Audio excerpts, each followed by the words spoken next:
आप मेरा चैनल देख रहे हैं रेड्डी जमरा, और दोस्तों मैं हूँ रेड्डी और आप मेरे चैनल को देख रहे हो। तो अगर नए हो तो सब्सक्राइब शेयर जरूर करना। और दोस्तों हम आज बात करेंगे साइमन कमीशन, जो कि दोस्तों हमारे संविधान की मांग के लिए लाया गया था ब्रिटिश सरकार। तो दोस्तों उसका क्या किया गया ये देखते हैं आज। साइमन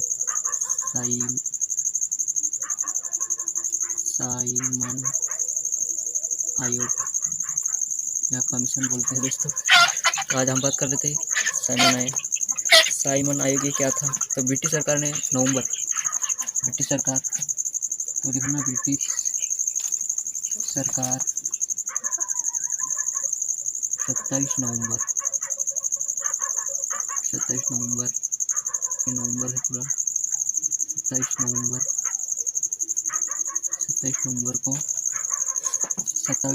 1927 को नए संविधान में भारत की स्थिति का पता, मतलब ये कहने का मतलब है कि ये नए संविधान में भारत की स्थिति क्या होगी इसीलिए लाया गया था दोस्तों। और ये था सर जॉन साइमन के नेतृत्व में 7 सदस्यीय वैधानिक आयोग थी। 7 सदस्यीय वैधानिक आयोग का गठन किया गया था। 7 सदस्यीय वैधानिक आयोग का गठन किया गया था, जिसके तहत कहा गया है कि हाँ ब्रिटिश सरकार घोषणा करती थी ये सब, और ये मतलब संविधान का पता लगाने के लिए। पर दोस्तों इंडिया वाले ने क्या किया कि यहाँ पे जो भी सदस्य वो तो भारत के हैं नहीं, इसलिए हम नहीं चाहते ऐसा। इंडिया वाले लोगों ने बोला, जो भी नेता थे, तो इसका विरोध किया, इसका बहिष्कार किया। सभी दल जो इंडिया के थे चल रहे थे, कांग्रेस जो भी हो, मुस्लिम कम्युनिस्ट अवार्ड वाले वो भी, और समाजवादी, ये जब भी कोई भी पार्टी चल रही थी अपने यहाँ राजनेता वाली, तो वो सभी बहिष्कार कर रही थी कि हमें नहीं चाहिए। तो आयोग ने अपनी रिपोर्ट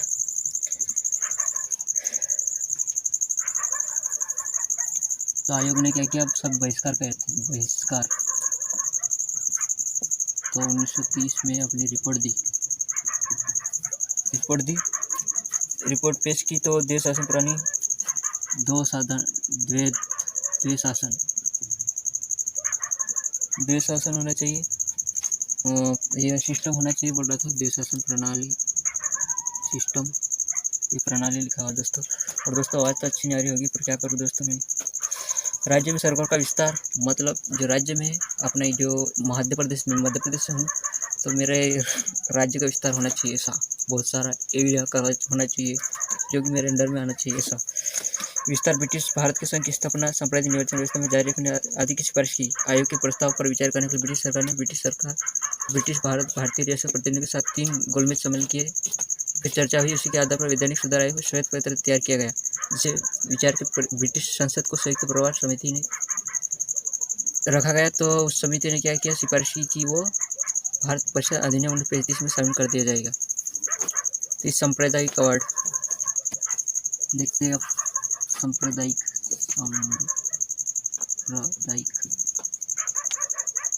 अवार्ड ये क्या था दोस्तों, देख लेते। तो दोस्तों ये था 1932 ब्रिटिश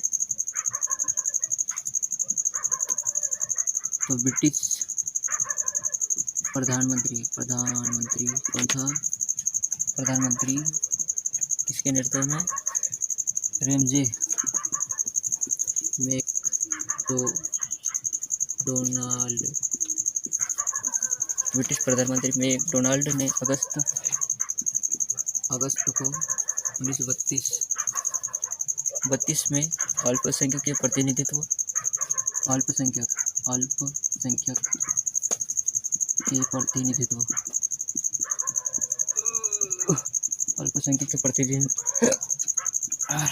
एक योजना रखी, घोषणा की। इसने कॉमन अवार्ड, संप्रदाय अवार्ड के नाम से जाना जाता है। तो ये अवार्ड है अल्पसंख्यक प्रतिनिधित्व के लिए, और इसको बोलते हैं सांप्रदायिक अवार्ड या कम्युनल अवार्ड। तो कम्युनल अवार्ड यहाँ, सांप्रदायिक अवार्ड, सांप्रदायिक अवार्ड बोलते थे दोस्तों। सांप्रदायिक अवार्ड कहते थे, याद रखना। तो इसने क्या किया, सांप्रदायिक अवार्ड मतलब जान चुकी होगी कि हर कम्युनिटी के लिए अलग अलग चुनाव होना चाहिए, इसके निवारण के लिए चुनाव के लिए मांग कर रहा था ये। तो यहाँ लिखा है दोस्तों, अवार्ड ने सिर्फ मुस्लिम, सिख, ईसाई, यूरोपीय, आंग्ल, भारतीयों के लिए अलग निर्वाचन व्यवस्था का विस्तार किया, बल्कि दलितों के लिए भी विस्तार कर दिया।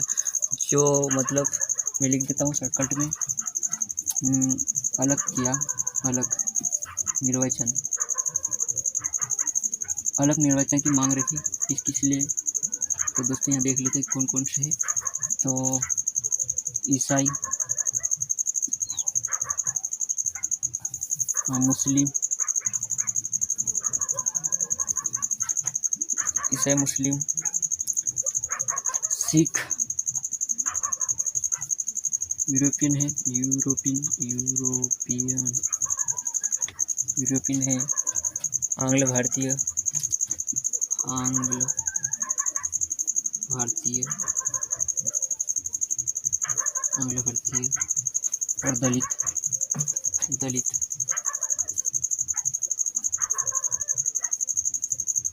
दोस्तों इतनी कम्युनिटी थी, इतनी जाति के लोग थे, उनके लिए अलग संविधान मांग करने के लिए ब्रिटिश के प्रधानमंत्री रेमजे मैकडोनाल्ड ने योजना लाई थी सांप्रदायिक अवार्ड की। तो इसमें वो बोल रहे थे कि हमें जो भी कास्ट है यहाँ पे उनको अलग अलग चुनाव दिया जाए, ये बात कर रहे थे। तो रेमजे मैकडोनाल्ड का ये कहना था। दलितों के लिए भी फिर गांधी जी बहुत मतलब दुखी हुआ, क्योंकि वो उस समय वो पुणे के रद्द जेल में था। तो कांग्रेस नेता दलित नेता के बीच एक समझौता हुआ, हमारे जो कांग्रेस नेता है और दलित नेता महात्मा गांधी, इनके बीच एक पुणे समझौता हुआ। तो इसे पुणे समझौता के नाम से जाना जाता था। तो बोल दिया उतना सुन लेना। तो दोस्तों ये समझ लें सांप्रदायिक अवार्ड में ही जो प्रधानमंत्री आए थे ब्रिटिश के, उनने अलग अलग कम्युनिटी के लिए अलग चुनाव का मतलब बात की थी। तो गांधी जी बहुत घबरा गए थे कि ऐसा नहीं होना चाहिए। तो गांधी जी दलित नेता भी है, तो हमारे जो इंडिया के जो भी नेता है कांग्रेस और इनके बीच समझौता हुआ फिर, तो इसको बोलते हैं पुणे समझौता। और ये पुणे के रद्द जेल में गांधी जी बंद थे। तो भी इसमें हिंदू निवारण व्यवस्था बनाए रखा जाए, दलितों के लिए स्थान भी अरेंज कर दिया जाए, ये महात्मा गांधी जी का कहना था। तो ये था हमारा सांप्रदायिक अवार्ड। और हम चलते अभी 1935 के अधिनियम। तो दोस्तों वीडियो बड़ी हो जाएगी मिटाने के लिए, जब तक मैं रोक देता हूँ वीडियो को।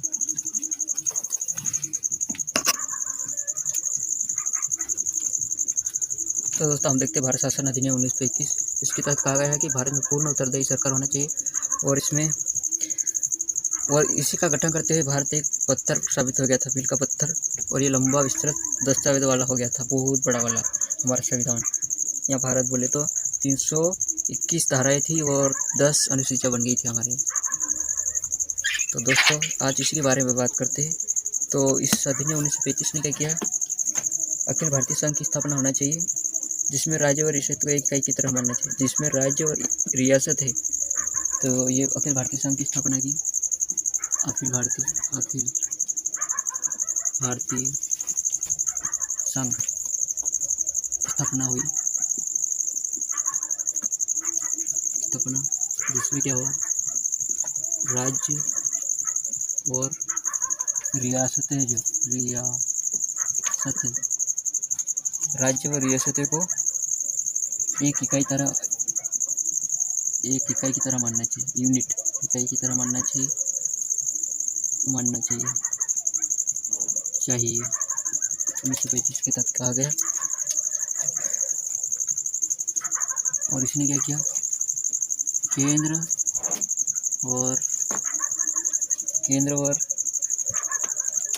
केंद्र और इकाई है ना, इकाइयों के बीच 3 सूचियाँ रख दी ना, 3 सूचियाँ रखी। कौन कौन सी थी ये देख लेते। तो पहले संघ, फिर राज्य, फिर आएगी समवर्ती सूची। तो सूची लिख लेना यहाँ पे, सूची।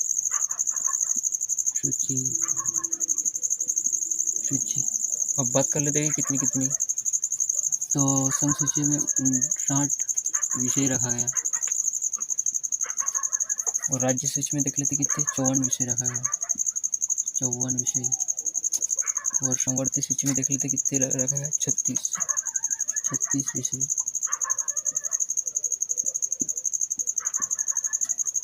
इस तरह शक्ति का बंटवारा किया गया। तो ये है दोस्तों पूरा शक्ति का बंटवारा, शक्ति का बंटवारा। लेकिन ना ये सब शक्ति का बंटवारा है, शक्ति का बंटवारा, ये सब शक्ति का बंटवारा किया गया दोस्तों। अवशिष्ट शक्तियाँ वायसराय को दी थी, जो अवशिष्ट शक्तियाँ उनको ट्रांसफर कर दिया वायसराय को। हालांकि संघीय व्यवस्था में अस्तित्व नहीं आए, क्योंकि इसमें रियासत क्या कोई अस्तित्व नहीं आया। जो रियासत थे वह शामिल नहीं होने को कर दिए। देश की जो रियासत है, इसने द्वैध शासन चल रहा था। जो पीट्स इंडिया एक्ट में आया था ना, उसमें द्वैध शासन की घोषणा हुई थी, तो उसको समाप्त कर दिया था दोस्तों। अब 1935 ने समाप्त कर दिया और प्रांत को स्वायत्ता मतलब स्वतंत्रता दे दी गई कि वो अपना शासन स्वयं चला सके। फिर इसने क्या किया, इसके अतिरिक्त अधिनियम ने राज्य में उत्तरदायी सरकार की स्थापना की, यानी गवर्नर को राज्य विधान परिषद के उत्तरदायी आमंत्रित काम करना आवश्यक था। मतलब जो उत्तरदायी सरकार थी उसमें जो गवर्नर रहता है प्रांत में, परिषद थे विधान परिषद में, तो वो मंत्री की सहायता से काम कर सकता था। और दोस्तों मैं कुछ मज़ा नहीं आ रहा है आपको, मैं गलत पढ़ा रहा हूँ तो समझ में नहीं आ रहा है तो कमेंट लिख के मुझे भेजना, मैं कोई सुझाव दूंगा आपको। कमेंट तो जरूर करना दोस्तों, वीडियो देख रहे थे।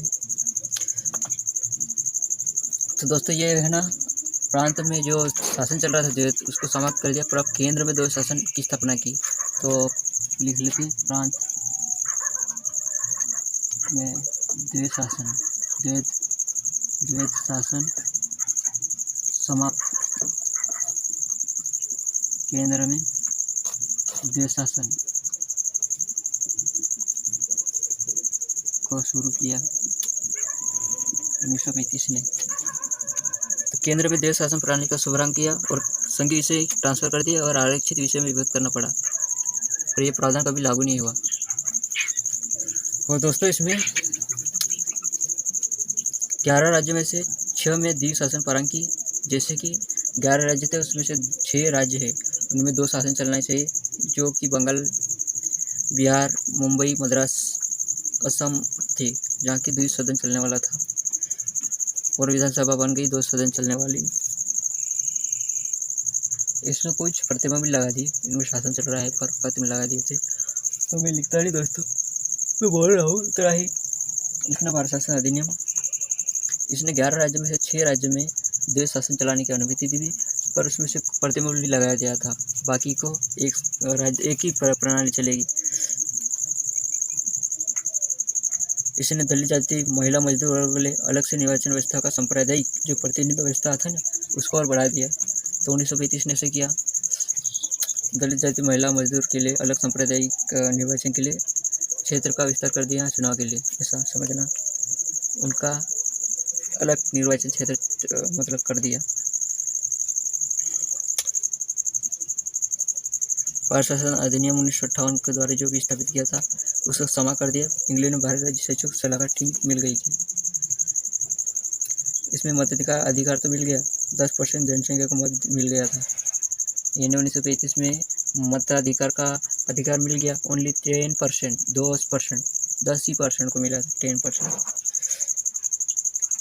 और खास बात यह है कि 1935 में 35 का तो RBI की स्थापना हो गई थी। RBI bank, reserve bank of India, इसकी स्थापना हो गई थी 1935 में।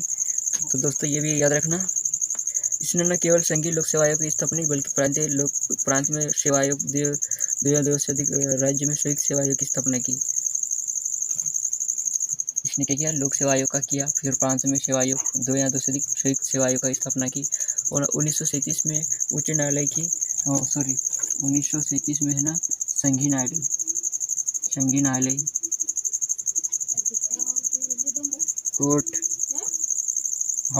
कोर्ट की स्थापना की। संघीय न्यायालय कोर्ट की स्थापना की।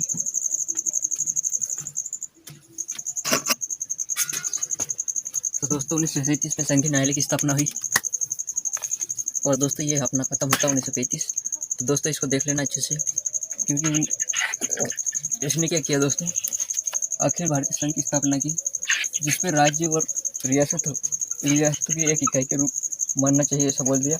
फिर केंद्र वो जो इकाई थी उनमें विषयों का बंटवारा कर दिया, संसूची राज्य सूची, जो कि आप देख सकते हैं यहाँ पे लिखा हुआ है। इसने प्रांत में क्या किया दोस्तों, देश शासन जरा उसको समाप्त कर दिया। प्रांत में देश शासन को समाप्त कर दिया, उनको स्वतंत्रता दे दी कि वो अपने क्षेत्र में अधिकार प्राप्त करके शासन कर सके दोस्तों, इस तरह से। और वहाँ पे जो राज्य विधान परिषद थी वो उत्तरदायी थी, वहाँ पे शासन गवर्नर करता था, किसकी सहायता से, वहाँ की एक टीम होती थी मंत्रियों की जो कि उत्तरदायी थी, उसकी सहायता से। और दोस्तों केंद्र में देश शासन चलाया गया इसमें, तो ये देख लेना। और कुछ विषय संघीय कुछ आरक्षित रख दिया था, 11 राज्यों में से 6 राज्यों में 2 शासन चलना था ऐसा बोल रहा था ये अधिनियम, बाकी में नहीं। इसने दलित मजदूरी वर्ग जो भी है उनके निर्वाचन का जो सांप्रदायिक था क्षेत्र उनको बढ़ा दिया था दोस्तों। इसी तरह से याद रखना, मताधिकार मिल गया था इसमें, तो वो भी 10% लोगों को ही प्राप्त हुआ था, ज़्यादा नहीं प्राप्त हुआ था। और इसने आरबीआई की स्थापना की और 1937 में एक संघीय न्यायालय की स्थापना की दोस्तों। तो इसको मिटाते और हम देखते अब भारतीय स्वतंत्र अधिनियम 1947, जो कि स्वतंत्रता प्राप्त करने के लिए अंग्रेज फिर राजी हो गए थे।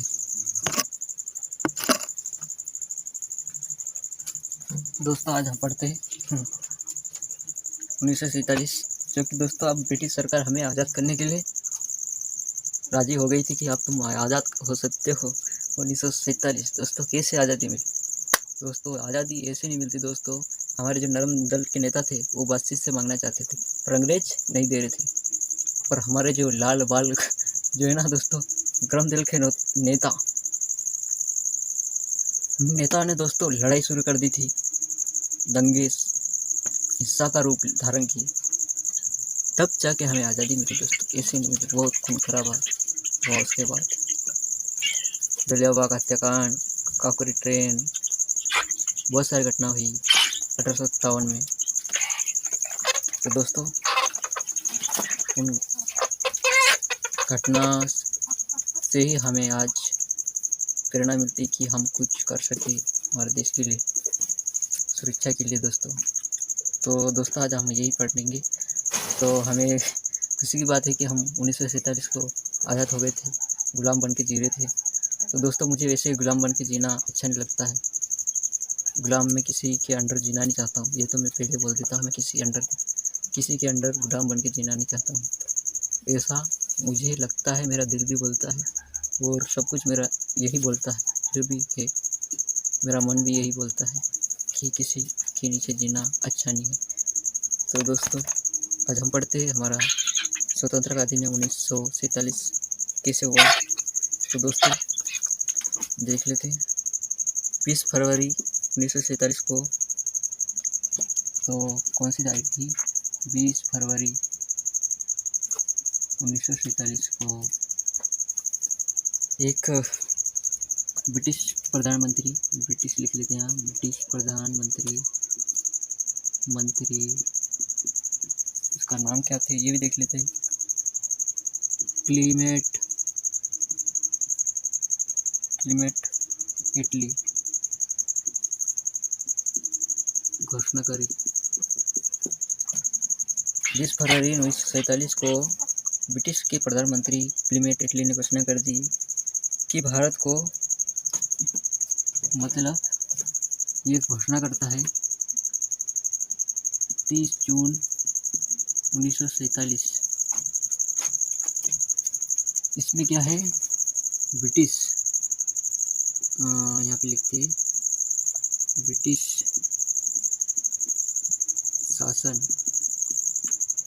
भारत समाप्त करेंगे। 1947 भारतीय स्वतंत्रता अधिनियम, थोड़ी बात हो चुकी थी दोस्तों, और अब बढ़ते क्या क्या हुआ था। तो थोड़ी बात देख लेते हैं। 20 फरवरी 1947 को ब्रिटिश का प्रधानमंत्री क्लेमेंट एटली ने घोषणा कर दी कि 15 अगस्त 1947 को तो भारत आज़ाद हो गया। 30 जून को 1947 में भारत के राज्य में जो ब्रिटिश का शासन चल रहा था वो समाप्त कर दिया जाएगा और हम चले जाएंगे और भारतीयों को दे देंगे कि तुम शासन चलाओ। दोस्तों यही घोषणा हुई थी और इसी घोषणा के सुनते हुए मुस्लिम लीग ने आंदोलन कर दिया दोस्तों कि हमें इसका विभाजन करना है। तो 3 जून 1947 को ब्रिटिश सरकार ने फिर स्पष्ट कर दिया था कि 1946 में जो ब्रिटिश संविधान सभा द्वारा बनाया गया संविधान उन क्षेत्रों में लागू नहीं होगा। संविधान बना दिया गया था 3 जून 1946 में मतलब घोषणा हो गई, तो वो उन क्षेत्रों में लागू नहीं होगा जो कि हमारी जो घोषणा हुई उनको मानने को तैयार नहीं है। तो ऐसा कांग्रेस ने बोल दिया। पर उसी दिन 3 जून 1947 को वायसराय आए थे लॉर्ड माउंटबेटन ने विभाजन की योजना पेश की और जिसे माउंटबेटन योजना के नाम से जाना गया। और कांग्रेस और मुस्लिम दोनों ने एक्सेप्ट कर लिया कि हमें राजी है और भारतीय स्वतंत्रता अधिनियम 1947 इस तरह से बना। और दोस्तों देख लेते 15 अगस्त 1947 को क्या हुआ कि स्वतंत्र कर दिए, स्वतंत्र राष्ट्र हो गए दोनों। और इस भारत का विभाजन 2 स्वतंत्र डोमिनियन राज्य में विभाजित करने का षड्यंत्र भी कर दिया पाकिस्तान भारत। इसने वायसराय का पद समाप्त कर दिया दोस्तों, जो वायसराय का पद। फिर उसके स्थापना दोनों डोमिनियन राज्य है ना जो इंडिया और पाकिस्तान, गवर्नर जनरल पद सृजन किया और वो इसकी नियुक्ति राष्ट्र की कैबिनेट की सिफारिश पे करेगा। और ये कौन करेगा? ब्रिटिश ताज करेगा दोस्तों। और ब्रिटिश सरकार बोलती है कि हमारा इस पर कोई अधिकार नहीं रहेगा, नियुक्ति तो वो करेगी पर उसका अधिकार नहीं रहेगा, ऐसा 1947 में कहा गया है दोस्तों। इसने दोनों डोमिनियन राज्य में संविधान सभा को अपने दोनों संविधान बनाने उसके लिए किसी देश के संविधान को अपनी शक्ति दे दी। फिर सभा को यह भी शक्ति दी कि ब्रिटिश कानून समाप्त करने के लिए कानून बना सकती है। दोनों डोमिनियन राज्यों की संविधान सभा को यह शक्ति दे देगी कि नए संविधान के निर्माण और कार्यान्वित होने के लिए अपने अपने संविधित क्षेत्र के लिए विधानसभा का गठन कर सकती है। 15 अगस्त 1947 को ब्रिटिश संसद में पारित हुआ यह कोई भी अधिनियम दोनों डोमिनियन पर तब तक लागू नहीं होगा जब तक वो कुछ नियम नहीं बना ले, नया नियम। और ब्रिटेन का जो भारत सचिव का पद था वो समाप्त कर दिया और राष्ट्रमंडल में शक्ति दे दी। 15 अगस्त 1947 को रियासतों पर ब्रिटिश सरकार का जो अधिकार था वो समाप्त कर दिया था और जो आदिवासी क्षेत्र में रह रहे थे, शासन कर रहे थे, उनको भी आप समाप्त कर दिया। उनका हस्तक्षेप नहीं होगा, वो हमारा हक नहीं जता सकते। भारतीय रियासतों को स्वतंत्रता दे देगी कि जो तुम स्वतंत्र रहना चाहते हैं या हमारे यहाँ मिलना चाहते हैं या पाकिस्तान के साथ जाना चाहते हैं, जाओ। फिर ब्रिटिश शासकों को विधेयक पर मताधिकार का अधिकार देने से वंचित कर दिया था, पर वो किसी भी गवर्नर जनरल है ना, उसके विधेयक को स्वीकार कर सकते थे। इसके अंदर भारत के गवर्नर जनरल प्रति गवर्नर जनरल को संवैधानिक आयुक्त को नियुक्त करने का मतलब मामला वो आ गया था। उसने जो सम्राट शब्द था उसको समाप्त कर दिया था। उसने राज्यों में सचिव द्वारा सिविल सेवा में नियुक्ति करने पदों में आरक्षण की प्रणाली थी ना, उसको समाप्त कर दी, जो कि 15 अगस्त पहले से मिल रही थी। इस तरह से हमारा मतलब भारत बन गया, आज़ाद हो गया। तो दोस्तों लेक्चर समाप्त होता है। नए हो तो चैनल को सब्सक्राइब करना और समझ में नहीं आया तो मुझे कमेंट करके गालियाँ भी दे सकते हो दोस्तों।